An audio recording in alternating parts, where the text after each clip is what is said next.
স্বাগতম তোমাদের প্রিয় চ্যানেল অধ্যয়ন। শুরু করার আগে বইটি খুলে রাখুন আর আমার সাথে পড়তে থাকুন। আমাদের এই ছোট্ট চ্যানেলটি সাবস্ক্রাইব করতে ভুলবেন না। চলুন শুরু করি।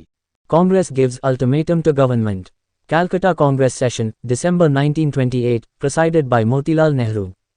During the Congress session at Calcutta, a large number of delegates led by Jawaharlal Nehru, Subhash Chandra Bose and Satyamurti pressed for Purna Swaraj as the goal of the Congress. The older leaders such as Gandhiji and Motilal Nehru felt that unity over dominion status had been arrived at with great difficulty and could not be given away in haste, and that the government should be given a grace period to accept the Nehru report. Congress সরকারকে ultimatum দেয়। কলকাতা কংগ্রেস অধিবেশন, December 1928, Motilal নেহরুর সভাপতিত্বে।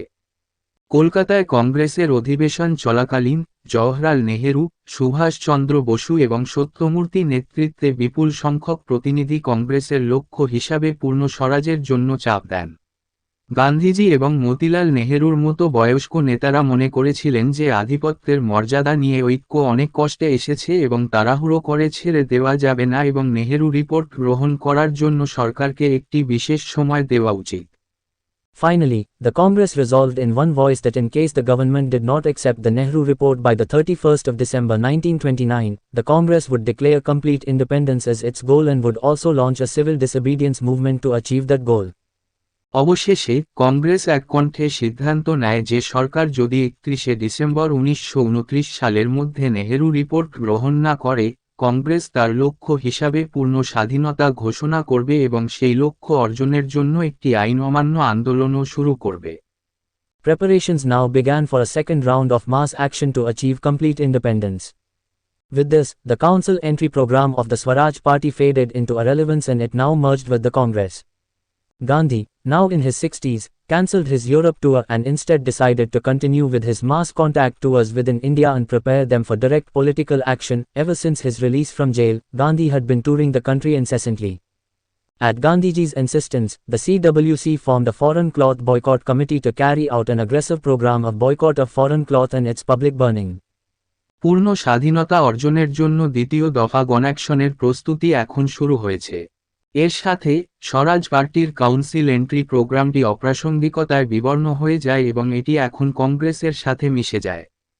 গান্ধী এখন তার 60-এর দশকে তার Europe সফর বাতিল করেন এবং পরিবর্তে ভারতের মধ্যে তার গণসংযোগ সফর চালিয়ে যাওয়ার এবং সরাসরি রাজনৈতিক পদক্ষেপের জন্য তাদের প্রস্তুত করার সিদ্ধান্ত নেন। জেল থেকে মুক্তির পর থেকেই গান্ধী অবিরাম দেশ সফর করে চলেছেন। গান্ধীজির পীড়াপিড়িতে সিডব্লিউসি বিদেশি কাপড় বয়কট এবং প্রকাশ্যে পুড়িয়ে ফেলার একটি আক্রমণাত্মক কর্মসূচি পালনের জন্য একটি বিদেশি কাপড় বয়কট কমিটি গঠন করে।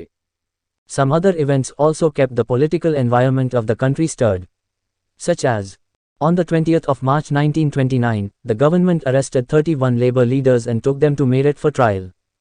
On the 8th of April 1929, Bhagat Singh and B.K. Dutt of HSRA threw harmless bombs in the Central Legislative Assembly and were arrested.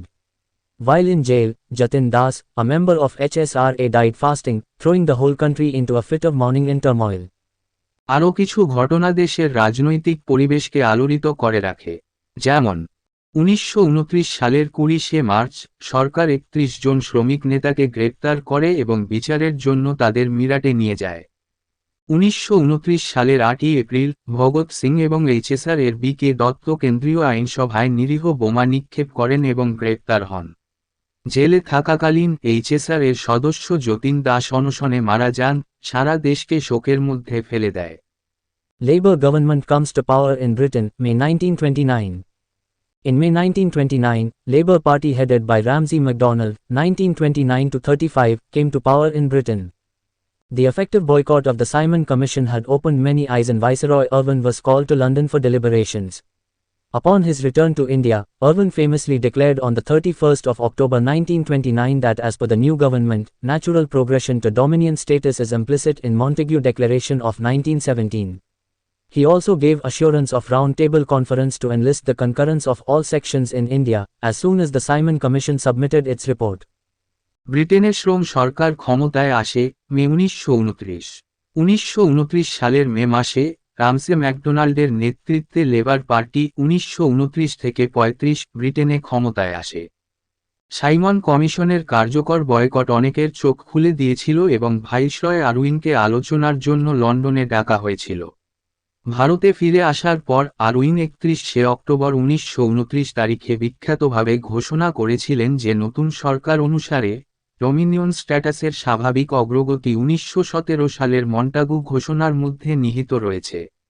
তিনি ভারতের সমস্ত বিভাগের সম্মতি তালিকাভুক্ত করার জন্য গোলটেবিল সম্মেলনের আশ্বাসও দিয়েছিলেন।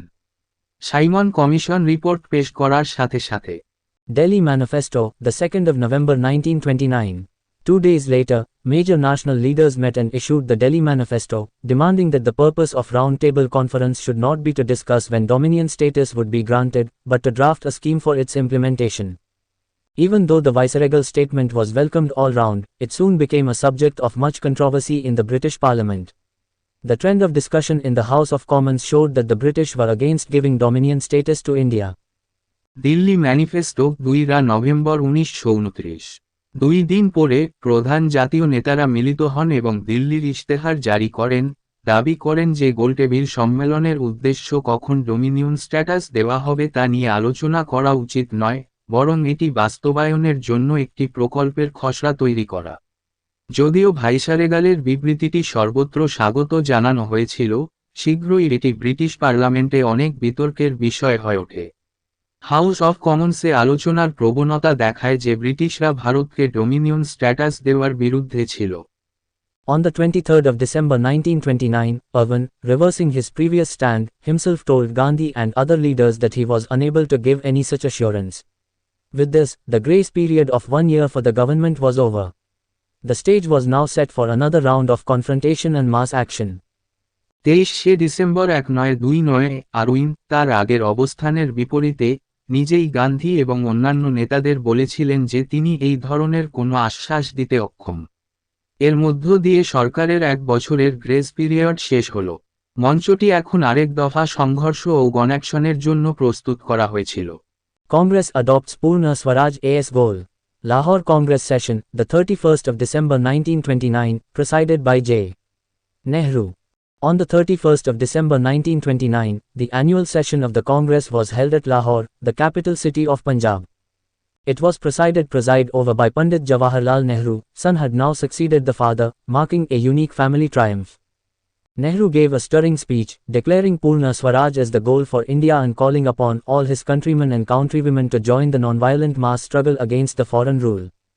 In this way, the session also announced the launching of a civil disobedience movement. Though the program of struggle was not drawn and was left to Gandhi, later the working committee met at Sabarmati Ashram and invested Gandhi with all powers to launch the civil disobedience movement at a time and place of his choice.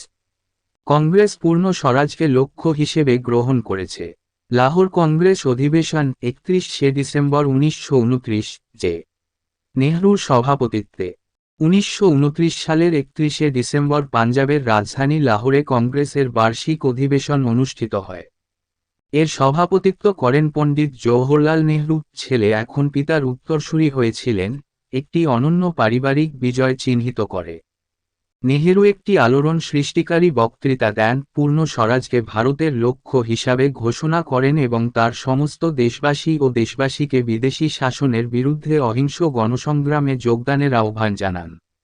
এইভাবে অধিবেশনটি একটি আইন অমান্য আন্দোলন শুরু করারও ঘোষণা করেছিল, যদিও সংগ্রামের কর্মসূচি টানা হয়নি এবং গান্ধীর উপর ছেড়ে দেওয়া হয়েছিল।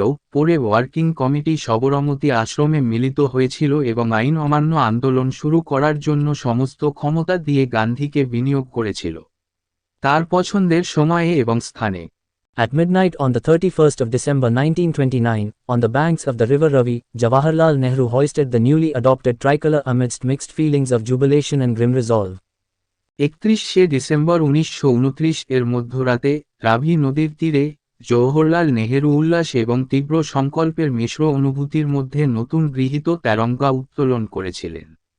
Note: Nehru became the president of the Lahore session on the insistence of Gandhi, despite only 3 of the 18 provincial Congress committees supporting him. Gandhi insisted that the battle of the future has to be fought by younger men and women.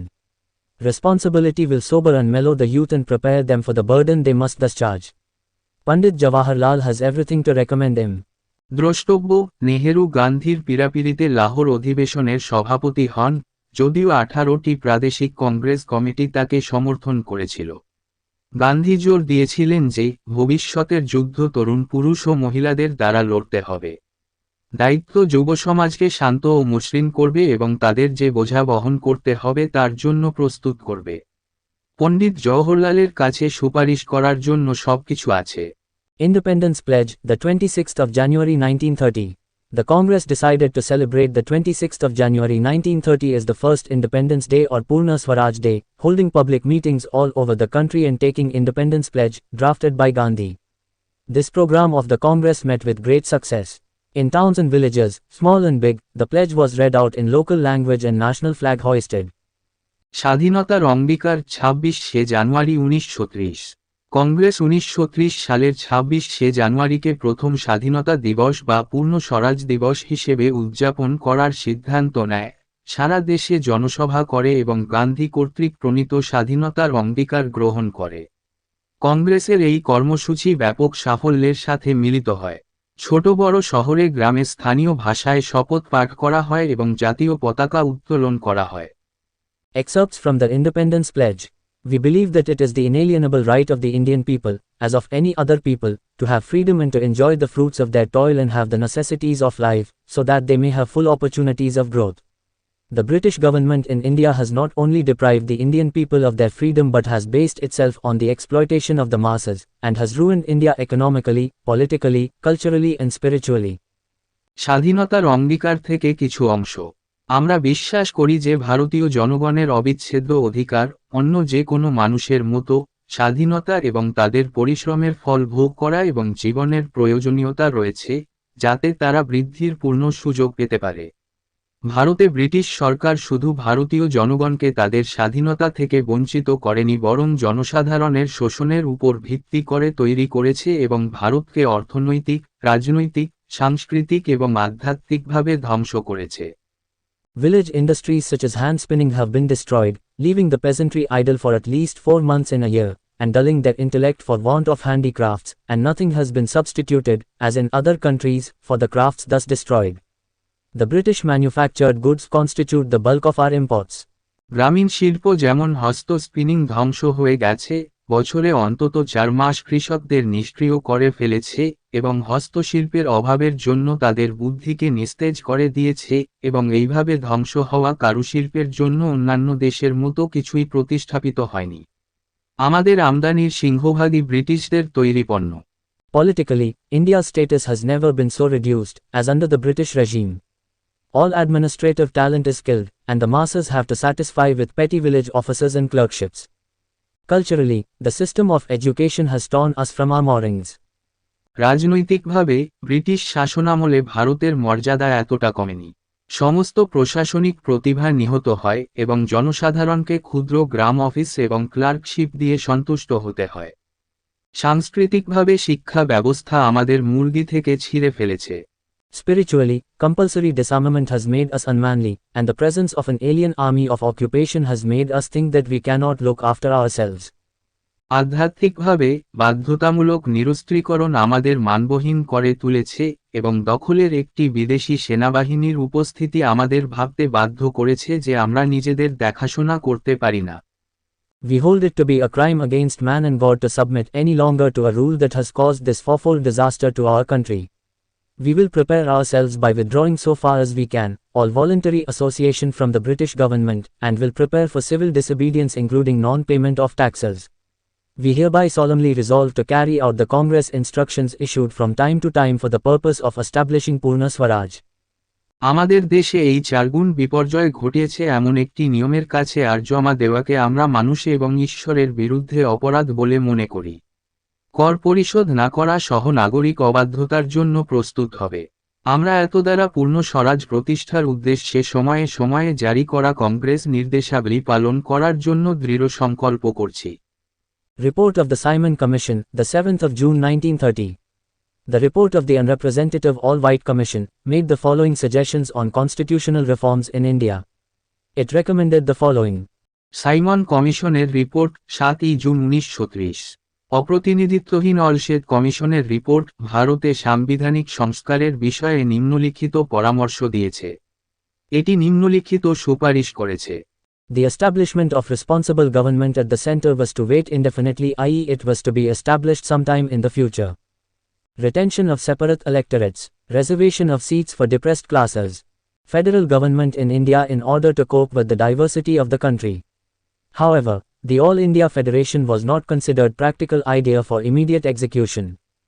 Abolition of Dyaki in the provinces and establishment of responsible unitary government in the provinces. Retention of the special powers of the governors for the safety and tranquility of the provinces and for the protection of the minorities. They would also have full powers of intervention in the event of breakdown of the constitution. Extension of franchise and expansion of legislatures. Separation of Burma from British India. কেন্দ্রের দায়িত্বশীল সরকার প্রতিষ্ঠার জন্য অনির্দিষ্টকালের জন্য অপেক্ষা করতে হয়েছিল, অর্থাৎ ভবিষ্যতে কোনো এক সময় তা প্রতিষ্ঠিত হওয়ার কথা ছিল। পৃথক নির্বাচকমণ্ডলী ধরে রাখা। হতাশাগ্রস্ত শ্রেণীর জন্য আসন সংরক্ষণ। ভারতে ফেডারেল সরকার দেশের বৈচিত্র্যের সাথে মানিয়ে নিতে। যাই হোক, সর্বভারতীয় ফেডারেশন অবিলম্বে কার্যকর করার জন্য ব্যবহারিক ধারণা হিসাবে বিবেচিত হয়নি। প্রদেশে শাসনতন্ত্রের বিলুপ্তি এবং প্রদেশে দায়িত্বশীল একক সরকার প্রতিষ্ঠা। প্রদেশের নিরাপত্তা ও শান্তি এবং সংখ্যালঘুদের সুরক্ষার জন্য গভর্নরদের বিশেষ ক্ষমতা ধরে রাখা। সংবিধান ভঙ্গ হলে তাদের হস্তক্ষেপের পূর্ণ ক্ষমতাও থাকবে। ভোটাধিকারের সম্প্রসারণ এবং আইনসভার সম্প্রসারণ। ব্রিটিশ ভারত থেকে বার্মার বিচ্ছেদ। In this way, the Commission recommended provincial autonomy in India but rejected parliamentary responsibility at the centre, ignoring the national demand for a responsible government at the centre. Overall, it was not a constitutional scheme which deserved any detailed examination and was rejected by almost all Indian parties, and the Indian people enthusiastically participated in the civil disobedience movement. এইভাবে commission ভারতে প্রাদেশিক স্বায়ত্তশাসনের সুপারিশ করেছিল, কিন্তু কেন্দ্রে একটি দায়িত্বশীল সরকারের জাতীয় দাবিকে উপেক্ষা করে কেন্দ্রে সংসদীয় দায়িত্ব প্রত্যাখ্যান করেছিল। সামগ্রিকভাবে এটি একটি সাংবিধানিক পরিকল্পনা ছিল না, যা কোন বিস্তারিত পরীক্ষার যোগ্য ছিল, এবং প্রায় সমস্ত ভারতীয় দল দ্বারা প্রত্যাখ্যান করা হয়েছিল এবং ভারতীয় জনগণ আইন অমান্য আন্দোলনে উৎসাহের সাথে অংশগ্রহণ করেছিল। এখানেই এই চ্যাপ্টারটি শেষ করলাম। পরবর্তী ভিডিওতে আমরা পরের চ্যাপ্টারটা পড়ব।